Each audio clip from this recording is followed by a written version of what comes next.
chance to see the newest installment of Body Worlds. I saw the red wire tangle of a rooster's circulatory system stand on its own, cocksure, and I could think abductively of its dissection, the process of separating the meat to leave only an intricate nest of blood vessels behind. But the exposed tissue of those plasticized corpses, the human ones, laid open theatrically, their forms reframed, refracted, reshaped. I could only see them as caricature, objets d'art, who gave their bodies for witness of just one single cross-section of flesh, of action. The ice-skating pas de deux, an external extension, in exchange for some figment of life after death. It is the same, the repose, the embalming fluid, the intrusive duality of sulfurous and peroxidic, a smell the exact opposite of skin, which you try to ignore, not to breathe in, as you look at the face of your loved one outside the photograph for the last time, the very last time, beautified with the best intentions and care, but the mouth spread in too long a line, the brow smoothed into a contour more similar to some other body part, a shoulder perhaps, than a face, all while trying not to breathe the smell. Imagine if she had not been reposed, but posed, rigged up with a left foot and a right foot on each saddle, the spray of youth and balance sweeping her hair back, forever engaged in that mythic act of riding two horses at once.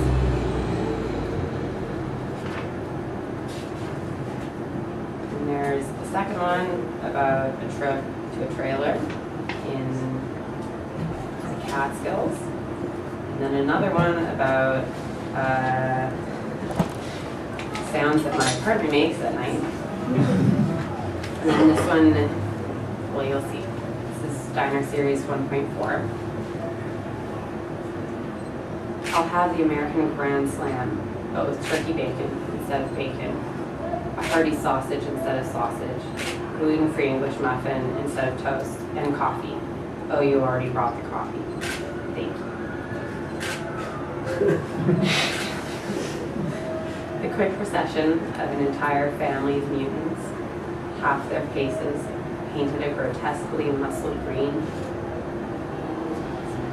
My initial impression, that of another young woman, alone, come to Denny's for sustenance and sanctuary, but then to see her face, then her daughters, then her sons, then finally her youngest half-breed child carried in his father's arms, the only remaining uninfected of this litter fresh from Hokarama, and last to slide into the corner booth behind me.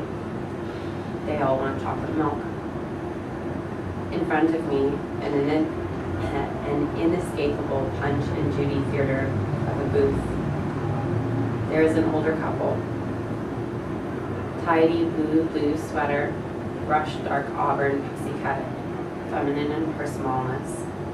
The rounded back of his head swept down in white hair, silky, straight, opaque except at the roll of his neck, where the skin shows through, like on the head of a baby.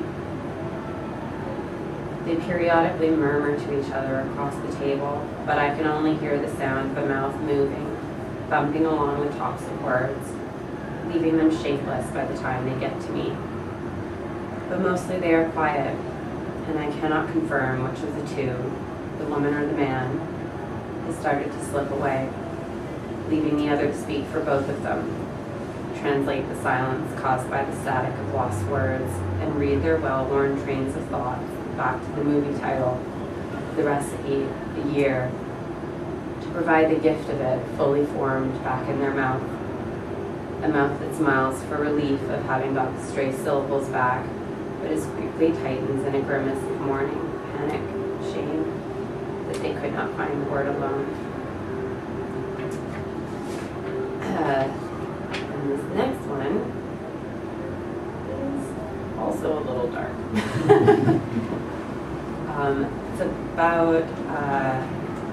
It's about an article that Catherine Schultz wrote in the New Yorker about the really, really big one. Oh, earthquakes. About the earthquake. And it's called Cascadia. I'm having nightmares about the Cascadia fault line in waking hours. The sliding concrete and shearing, splintering, molten foundations of rock, glass, water, of that inverted bowl we call the sky.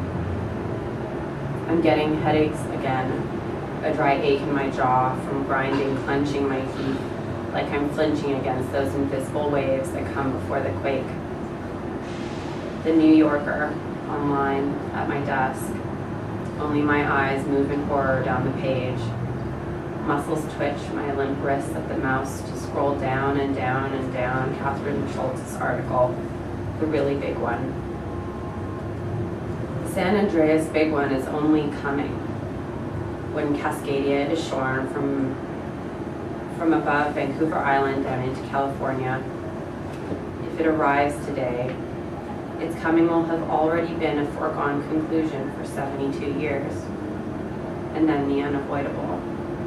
The wave crashing, the earth cracking, the world, my life, your life, this page, this sentence, this deadline, this timeline, they all will and are coming. I saw the wave, terrible in its height, bristling and roiling with the splayed spokes of beach umbrellas and the warped, twisted metal necks of industrial cranes. But she said it would not be a wave like that, Hokusai style, rising from the surface, crested in menacing curl, prehistoric cousin to the oceanic jaws of Piaki, an identifiable, stupendous wave. No, she said it wouldn't be like that. It will be the entire ocean risen, swollen, bursting its seams from the very sea floor, tectonic buckling depths brought to land, to smother it, to drown it, leave seaweed growing between the rivet holes of stop signs or before dandelions blinked. I told him it's like finding out about mortality all over again. Like when you're 5 and your older sister is 7, and she tells you everyone has to die one day, and you don't know what that means, only that you'll never see anyone you love ever again, ever, forever. And you spend 3 nights quietly crying yourself to sleep until your mother wrenches the thorn out and tells you everything will be all right. It won't happen for a very, very long time. But really, everything won't be all right. You're just not supposed to let yourself think too long on things you cannot control. Like earthquakes. Like your mother dying a month before you turn 13. Like earthquakes. I sat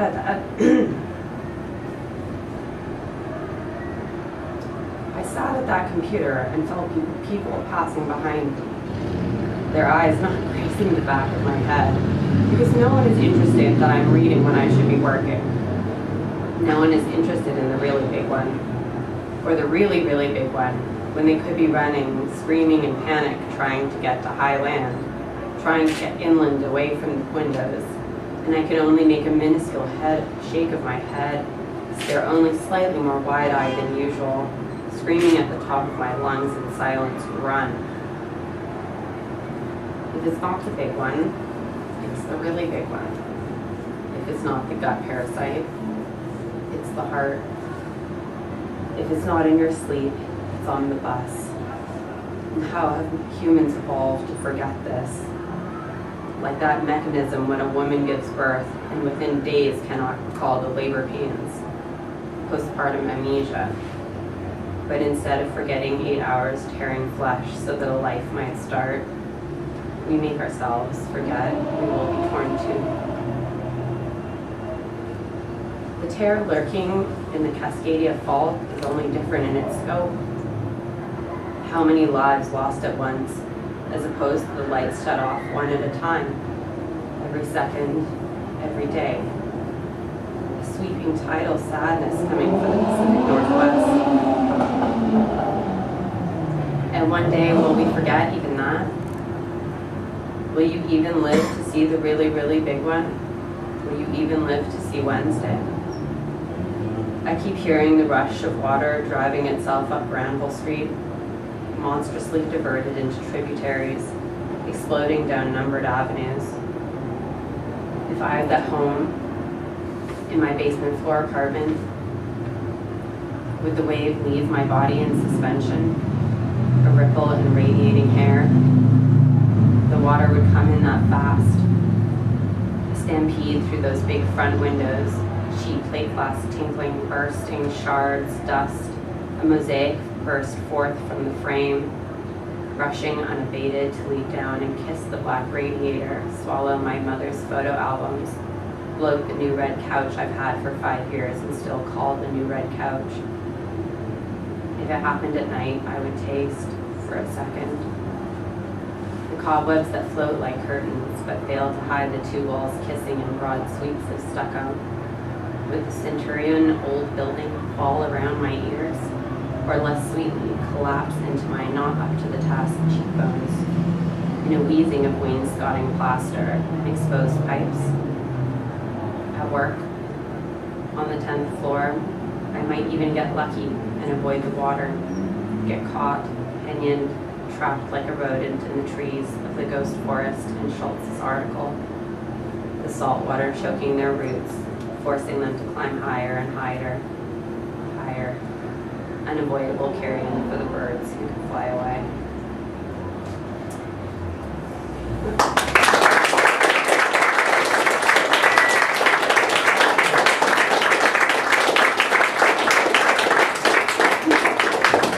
Thank you. It's a nice night, so watch out. So Shalene and Danny both like kind of freeballed their creative processing interests, and I sort of got a little nerdy.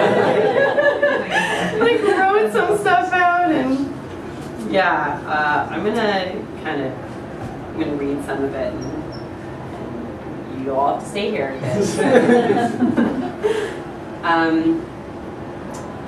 I feel like my creative process is really still in progress, and there are the lightning bolts that make it really easy to sit down and write and write and write. But with bi-weekly deadlines, I kind of can't count on that all the time, and my workshop group can attest to the fact that I hand stuff in late all the time because of that. But I kind of feel, and you had called it magic a couple of times, and I thought, yeah, that's right. Like it feels kind of like a magic trick that I haven't quite figured out yet. I know that I need to just get the pen moving, and even if I'm scratching out, like I'm tired, I want to be lying down right now, like to get the movement of it going. It sort of will trigger a train of thought that's like connected to the stiffness in my shoulders or how my tailbone sits in the chair, and that'll sort of spin itself out to some other time or place that my body felt that way, or a thing that those sensations are somehow descriptively connected to. And I'll find myself kind of sinking into that and just trying to dig into the small details of some small experience that I'm trying to really nail down the words of and get so specific that someone else can read them and connect with them and go, okay, well, I never really thought about those two things being like each other, but I know exactly what she means. And I do write a lot from memory, and I'm struggling a little bit to sort of focus more on fiction, and we have our cross-genre coming up in the program. I'm excited to get into, but the way I kind of sort of start most of the time is doing like what I call a gut spill into a notebook, and just like write everything that comes out, and then take it over to the computer and sort of hack it up on a page and rearrange it and see what I can turn it into a piece about. then eventually it's like 5 o'clock in the morning and the sun is coming up, and I'm like, well, I should probably send this to my group because it's already late. I have time management issues in case you haven't.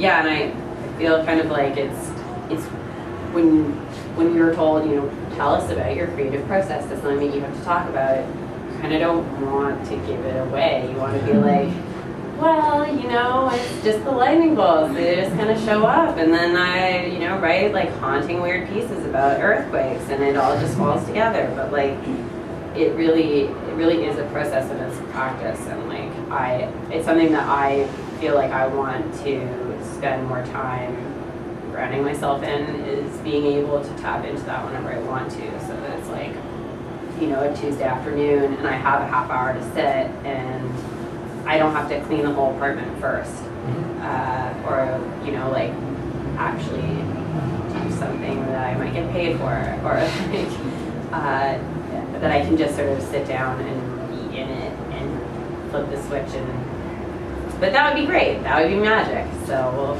see how that goes. For my interests and hobbies, there's some more prepared reading on here. And it starts off at the top of this prepared thing saying, in my life right now there are a lot of time issues. Really, there are always time issues in my life because I am a poor manager of time. I do database management for a conference and a conference company, and I keep my own schedule, so it's great that when I need to stay home on Friday to finish prepping for a reading at the Dominion building, I can do that, and that's great. But the thing that's kind of taking up the rest of my time right now is reading Infinite Jest by David Foster Wallace. And it is 1,100 pages, and it is a work of total genius. And I'm going to read you the stuff that I wrote, because it's a very complicated piece, and if I try and sort of spin it all out to you, you're going to be like, I don't want to read that. And I really want all of you to leave here and go and buy it, because it's amazing. And anyways,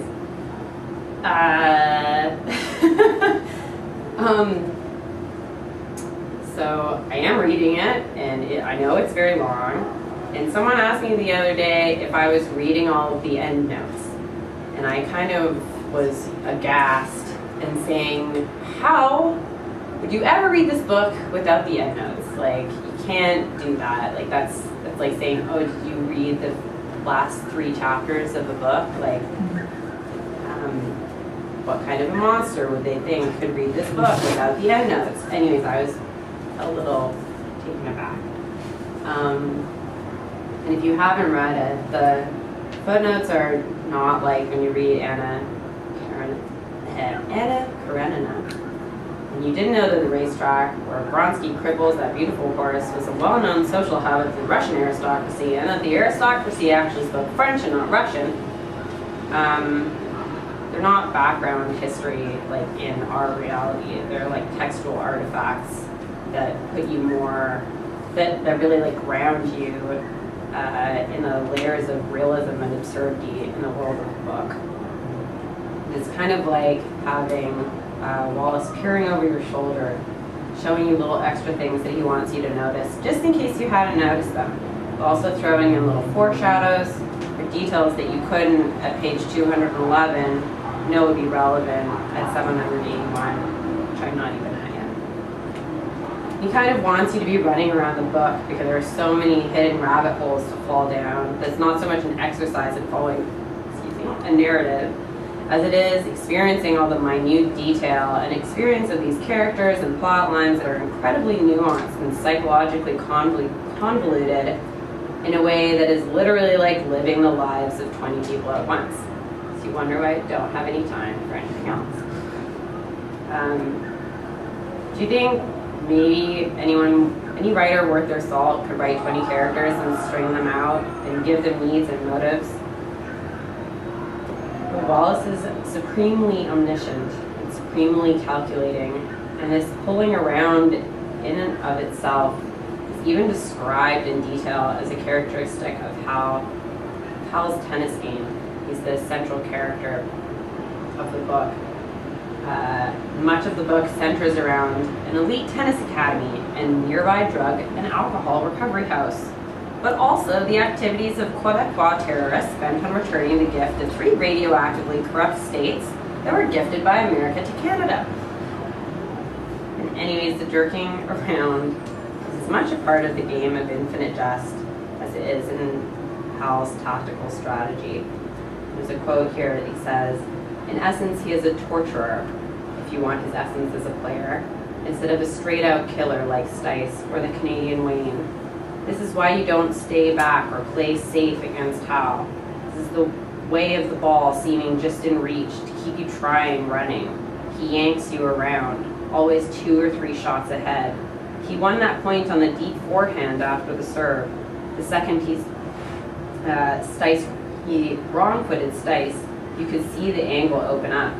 Though the serve set the whole thing up in advance, and without the risk of much pace on it, the kid doesn't need pace. We've helped him find." It's like there's all of these things of him kind of telling you how to read the book and like how to sort of, figure it out before you figure it out. And that passage is a coach speaking to a reporter doing a profile on Hal's football star brother, who's actually a CIA agent, who's trying to unearth this film that their father made that is also called Infinite Jest. And the film is so purely and entirely entertaining that it wipes the watcher clean of any desire then to view the film, leaving him a husk, so totally satisfied to fatally eschew all basic human needs. The Quebecois wheelchair assassins want to simply offer the choice. Oh, damn it. They want to show this to the American population. It's already in the neuronal grasp of the interlace system, which is, spoiler alert, basically Netflix. So that is like, I'm sure you're all lost. You have no idea what I'm talking about, right? And I did that on purpose. Because it's really easy to lose your place. And that is part of the genius of the endnotes. They give you a moment to pause and pull back from the huge scope of this vividly pulsing storyline and take a breath and reorient yourself in the puzzle of the book as a whole. And there are times when you have to go back to the beginning and check you haven't misremembered important characters' origin stories. And there's a point, I know I'm going to sort of skip some of this, but there's a point where there's a character who wears a veil. She's part of an organization called the Union of the Improbably and Horribly Deformed. And there's some discussion about how her face under the veil has been deformed. And I had to go back to the beginning of the book and read basically the first 200 pages again because it had been so long. I was like, am I misremembering this? Like, I thought that there was some mention of acid. I had fully imagined that her face was, mutilated by acid underneath this thing, and you never are given it. You're never, or I haven't been given it yet. And you get kind of sucked into playing the games that he's playing with his characters. Like, someone who wears a veil, who's doing that, the whole point of the union is that they can be deformed in public and no one will look at them, no one will care because all they see is that, and you can stare at them rather than stare at their deformity. And I'm like projecting all this deformity onto this person, and it might not even have been, something that was written into the book. Anyways, this is the genius of the book. That through the elaborately executed acrobatics of words, the reader is exposed as both perpetrator and victim to the vices and victories Wallace draws for his characters. It is perfect and unsurprising that the book gets its name from the film that renders any viewer blissfully catatonic, enslaved by the perfection of its artifice, compelled to go on and on for 1,100 pages. Y'all go by.